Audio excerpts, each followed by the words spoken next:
مرکز پژوهش فساد و جنایت‌های سازمان یافته یک سازمان تحقیقاتی که به تحقیق مسائل فساد در زمینه‌های بالایی دولتی در کشورهای دنیا مشغول است، در گزارش نوشت با نام اسرار شویتزاریا درباره در بانک‌های شویتزاریا حساب‌های بانکی داشتن یک سلسله منصبداران بلندپایه خبر داد.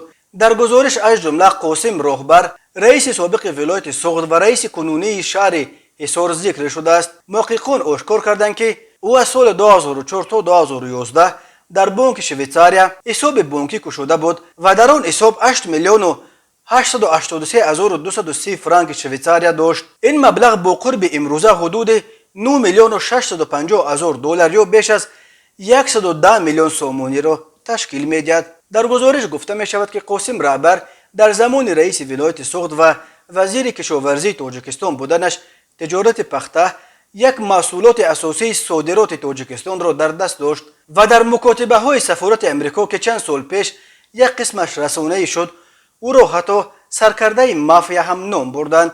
قاسم راهبر به این تحقیقات بین المللی تا حال پاسخ نگفته است، ولی این سازمان تحقیقاتی قبلا چند نفر دیگر از منصبداران بلندپایه و افراد نزدیک به دایره های حاکم تاجیکستان را نیز به از خود کردن میلیون ها دلار پولهای دولت ایبدار کرده بود. قاسم راهبر 3 اکتبر سال 1964 در شهر خوجند در عائله روبر قاسموف یک منصبدار بلندپایه آن دوران که سال 1974 در سن 44 در یک مهمانخانه کلوب خودکشی کرد به دنیا آمده است.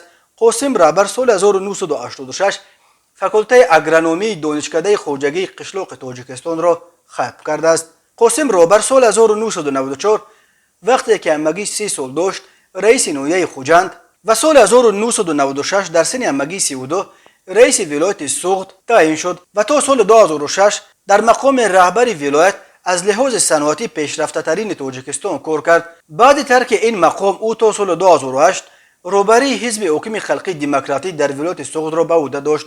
قاسم راهبر از سال 2008 تا 2015 وزیر کشاورزی و سال 2015 تا 2022 رئیس کمیته رشد محل یک اداره وابسته به پرزیدنت تاجیکستان بود. با فرمان پرزیدنت از 27 ژانویه سال 2022 اجرا کننده وظیفه رئیس شهر حصار تعیین شده است.